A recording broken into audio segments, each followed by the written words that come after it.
Hello mga tropa pips! Tara, samahan nyo ako paano mamuhay dito sa Australia. Today, mag-grocery kami ni Mrs. at mamimili kami ng mga ingredients para sa ulam na babaunin namin.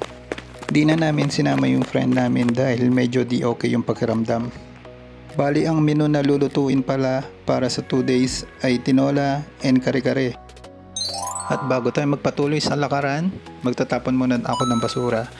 Dito nga pala sa Australia, dapat maayos yung pagtapon mo. I mean, di mo pwedeng i-mix ang nabubulok sa di nabubulok. Strict ang Australia when it comes to garbage. Kasi kapag nauli ka, magbabayad ka. And yun yung ayaw namin mangyari kasi sayang din. Medyo matastas din ang bayad, alam ko, kapag na-fine ka. At syempre, shoutout kay Kurt Gunday, Jeswell, Boss Jem, Clarice Enriquez, Miko Francisco, Manuel Aldana, at kay Tita Asi. Shoutout po sa inyong lahat. And bago tayo mag-grocery ng mga kailangan natin, mag-withdraw muna ako. Kung curious kayo bakit cash ang gamit ko, hindi card. Dito kapag namili ka ng gulay or fresh meat, may surcharge na kasama. So sayang din, kahit cents lang yan kapag naipon, pang ulam din ulit yan. Lalo na kapag weekends, medyo mataas ang surcharge nila. Usually sa mga Asian store lang naman. At dahil tamad ang kuya at ate mo, maglilip muna tayo. Wow! Ang Woolies nga pala is one of the biggest supermarkets here in Australia. The good thing here is lagi silang may weekly sale. Madalas may mga selected products na naka 50% off. Usually yun yung may mga naka yellow tag.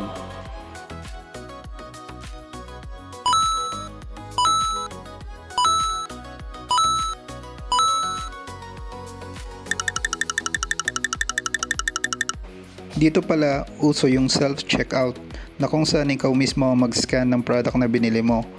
Pero pwede naman direct ka na mismo sa cashier.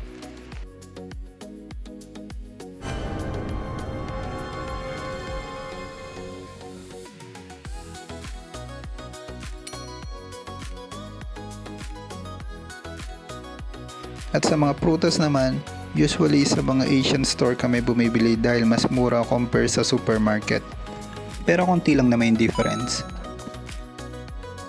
And sunod niyan, papunta na kami sa Asian store kung saan kami usually bumibili ng fresh meat dahil mas mura ang per kilo.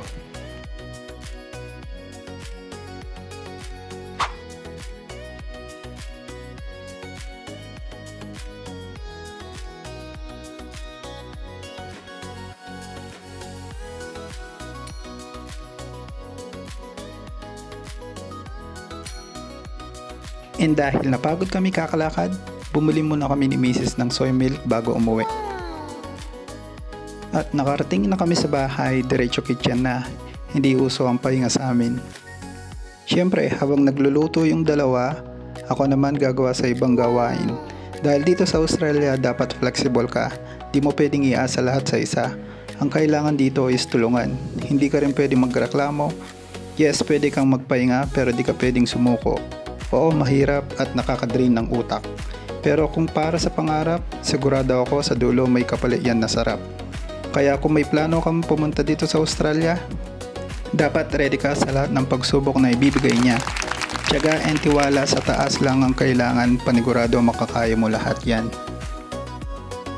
And tapos na, mukhang bahay na ulit. Di ko na nga pala pinakita kung paano ako nag-map. Ginamit ko ay konting downing and tubig para medyo mabango.